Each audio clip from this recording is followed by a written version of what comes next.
Dengue মোকাবিলায় Mejia block প্রশাসন ঝুড়ি কোদাল হাতে নিয়ে সাফাই অভিযানে ব্লক প্রশাসনের আধিকারিকরা।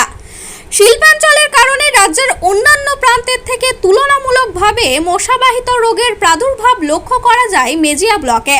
রাজ্যের বিভিন্ন প্রান্তের মানুষের নিয়মিত যাতায়াত রয়েছে শিল্পাঞ্চলের সবকটি কলকারখানায়, তাই ভিন রাজ্য থেকে মশাবাহিত রোগের আগমনের আশঙ্কাটাও অনেকটাই বেশি। তাই বর্ষা শুরুর মরশুমেই তৎপর হলো মেজিয়া ব্লক প্রশাসন।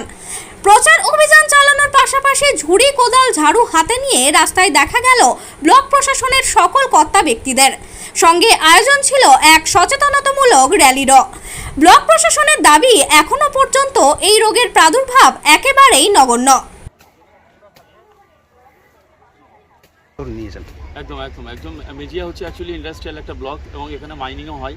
ন্যাচারালি কী হয়, বিভিন্ন ইন্ডাস্ট্রিতে বা বিভিন্ন ফ্যাক্টরিতে কিন্তু বাইরে থেকে যারা আছেন অফিসার বা স্টাফ তারা কিন্তু এখানে কাজ করেন, ঠিক আছে। এদের ড্রায়ার এরিয়া হলেও অ্যাকচুয়ালি যেহেতু রেনি সিজন স্টার্ট হয়েছে, ন্যাচারালি এখানে ওয়াটার স্ট্যাগনেন্ট কন্ডিশন মানে বিভিন্ন জায়গায় আমরা দেখতে পেয়েছি এবং সেখানে একটা ডেঙ্গু ম্যালেরিয়া বা ফাইলেরিয়ার মতো যে মশাবাহিত রোগগুলো কিন্তু হয়। শুধু মশাবাহিত নয়, বিভিন্ন পতঙ্গবাহিত বা ভিক্টর বন বাহকবাহিত বিভিন্ন রোগগুলো কিন্তু এখানে হয়। সেই সম্পর্কিত মেজিয়াবাসীকে সতর্ক করবার জন্য আমরা কিন্তু মেজিয়া ব্লক প্রশাসনের উদ্যোগে, স্বাস্থ্য দপ্তরের উদ্যোগে এবং যারা ভিবিডিসি টিম আছে তাদের মেম্বাররা, নির্বাচিত প্রতিনিধিরা সকলে মিলে কিন্তু আছে রাস্তায় নেমেছি। আমরা নিজে হাতে পরিষ্কার করেছি যেগুলো আছে বিভিন্ন ধরনের কেমিক্যাল যেগুলো আছে, টেমোফস আছে, ব্যাসিলাস থ্রিনজেন্সিস আছে বা ব্লিচিং পাউডার, এগুলো ছিটিয়েছি, ঠিক আছে। মানুষের মধ্যে ব্যাপকভাবে সচেতন করেছি যাতে কোনো মতেই আমরা ডেঙ্গু বা ম্যালেরিয়া এরকম ধরনের পতঙ্গবাহিত রোগগুলো যাতে না হয়, ঠিক।